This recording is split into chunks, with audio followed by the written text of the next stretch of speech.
मैं हूं, जैसे कि to be, to exist, to appear, suddenly वो वहां पे आ गई, वो अपीयर हुई, ठीक है। या तो ये कि मेरा नाम स्वाति है, यहाँ पे स्टेट ऑफ एग्जिस्टेंस की बात हो रही है। मैं सैड हूं, यहाँ पे भी एग्जिस्टेंस की बात हो रही है, यहाँ पे स्टेट ऑफ बीइंग की बात हो रही है, कुछ होना, है ना। तो ये हमारे वर्ब्स तीन चीज की बात करते हैं, state of being, mental action और physical action. Are we clear with this? Let's move on. अब हम आगे बढ़ते हैं फिजिकल वर्ब्स को। अब हम थोड़ा देख लेते हैं कि फिजिकल वर्ब हम समझ तो गए हैं, बस हम देख लेते हैं कि इसमें कहीं कुछ ऐसा तो नहीं जो हमने छोड़ दिया। फिजिकल वर्ब्स होते हैं एक्शन वर्ब्स, ठीक है। अगर एक्शन आपकी बॉडी या टूल के साथ किया जाता है तो हम उसको फिजिकल वर्ब कहते हैं। Example, let's run to the corner and back, I hear the train coming, call me when you are finished with class. तो ये सारी चीजें क्या हो रही है, यहाँ पे हमारा एक फिजिकल एक्शन हो रहा है। जब हम बात करते हैं मेंटल वर्ब्स की, ठीक है, तो they have meanings that are related to concept such as discovering, understanding, thinking और प्लानिंग।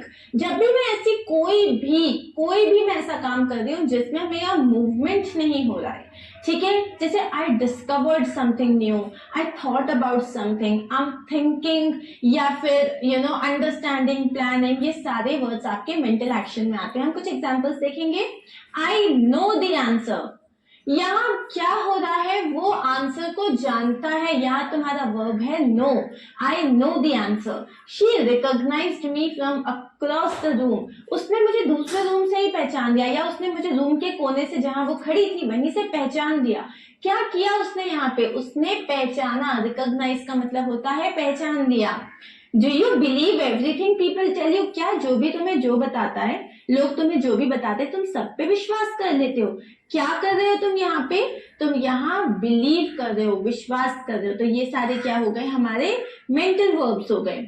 जब हम स्टेट ऑफ बीइंग की बात करते हैं, अब स्टेट ऑफ बीइंग थोड़ा ध्यान से समझना है, ठीक है। दे डिस्क्राइब कंडीशंस और सिचुएशंस दैट एग्जिस्ट, कंडीशन या सिचुएशन जो की होती है। State of being verbs are inactive. Of course state of being का मतलब यहाँ कोई एक्शन नहीं हो रहा है। इनएक्टिव का मतलब क्या होता है, नो एक्शन, ठीक है, यहाँ पे कोई एक्शन नहीं हो रहा है। Since no action is being performed, these verbs forms of to be such as am, is, are usually complemented by adjectives. अब जब हम स्टेट ऑफ बीइंग की बात करते हैं ना, तो स्टेट ऑफ बीइंग में सबसे जो कॉमन आता है ना, एक होता है, उसको बोलते हैं टू बी, होना। टू बी का मतलब क्या होता है, होना। अब ये होना के बहुत सारे फॉर्म्स होते हैं जो हम आगे जाके डिस्कस करेंगे। अभी हम यहाँ पे क्या कर रहे हैं, अभी हम सिंपली यहाँ पे ये देख रहे हैं कि हमें बस इतना समझ में आ जाए ये वर्ब्स होते क्या हैं। ये सारी चीजें हम डिटेल में डिस्कस करेंगे, okay. Jacob walks in the morning, Jacob क्या कर रहा है, what is the verb, walks. अब वॉक में कुछ चल रहा है ना, हमारे पैर चल रहे हैं, हमारे हाथ चल रहे हैं, मतलब कोई एक्शन हो रहा है, तो ये क्या हो गया, एक यूजुअल एक्शन हो गया। Mike thought about her, Mike ने उसके बारे में सोचा, माइक ने उसके बारे में सोचा, तो ये क्या है, सोचना क्या है, एक मेंटल एक्शन है।